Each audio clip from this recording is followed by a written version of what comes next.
Welcome to This Explainer. Today, we're diving into a topic that's, well, it's basically a giant puzzle. If you've ever looked at the incredibly dense Nigerian tax laws surrounding wealth management and just wish someone would translate it all into plain, everyday English, you are absolutely in the right place. We're going to demystify the taxation of trusts, settlements, and estates together, step by step. So let's start with the core mystery of wealth transfer. When you put money in a trust, who actually pays the tax man? Do you tax the person giving the money, the person managing it, or the person receiving it? It's a great question, right? Well, today, we're going to solve that mystery by doing exactly what the tax authorities do. We're going to follow the money. To keep things simple, we'll break this down into 5 quick buckets. 1. Defining trusts and estates. 2. Significant economic presence. 3. Who pays the tax? 4. Computing taxable trust income. And 5. Offenses, penalties, and fines. Okay, let's dive right into this with Section 1, Defining Trusts and Estates. These are basically your containers of wealth. First up, what exactly is a trust? Well, simply put, a trust is an equitable obligation.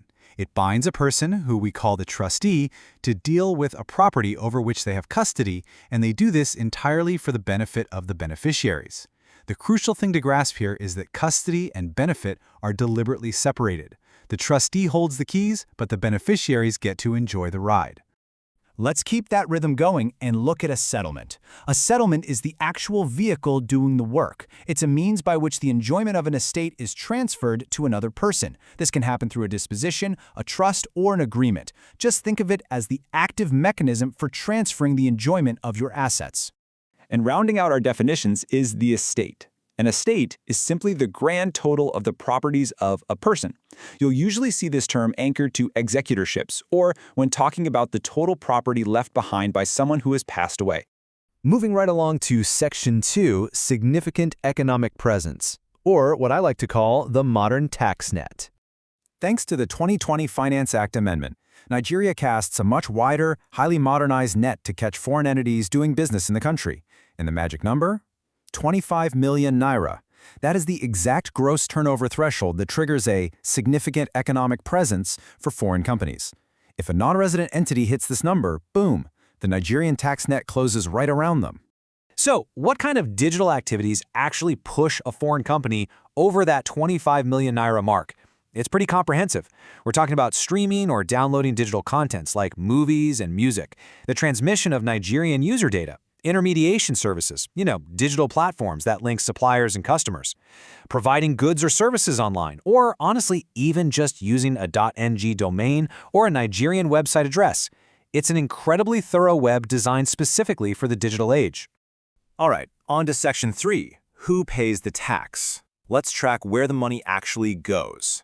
When you follow the money flowing out of the trust, you see a really clear contrast between what the beneficiary owes and what the trustee owes. Beneficiaries are taxed only on their specific apportioned share of the income from the settlement or estate.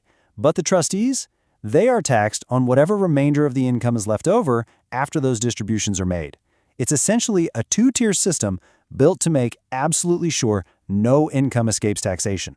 But, and this is a big but, you've got to watch out for what I call the settler trap. This is a fascinating legal caveat.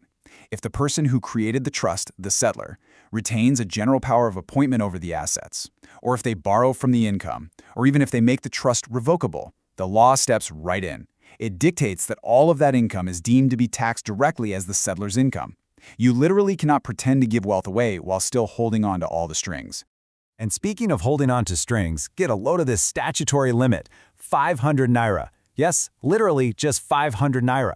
If a settler pays income to their unmarried infant child from a trust during their lifetime, any aggregate amount exceeding 500 naira in a year reverts right back to being taxed as the settler's income. It perfectly highlights just how strict the rules are when you try shielding money through your infant children. Section 4, Computing Taxable Trust Income. I really love using the bucket analogy for this one. Think of the whole computation phase like a giant bucket. Total income pours into the top, allowable expenses leak out of the bottom, and whatever stays in the bucket gets taxed. Let's walk through the steps chronologically. Step 1, you aggregate all your total income. That's trading profits, rents, interest, the whole shebang. Step 2, deduct authorized trustee expenses, but strictly the ones explicitly authorized by the trust deed. Step 3, deduct any fixed annuities paid out of the income. And finally, Step 4, you arrive at your computed income. Take a second to process that. It's just inflows minus specifically authorized outflows. To make this abstract math practically tangible, you start with the gross income at the very top, less the allowable expenses, things like trustee remuneration and fixed annuities, and that equals the computed income, which then becomes your absolute baseline for distribution to the beneficiaries. Now, here is a massive, absolutely crucial accounting rule you need to remember, especially for any aspiring accountants out there. Discretionary payments are appropriations of income. They are not allowable expenses.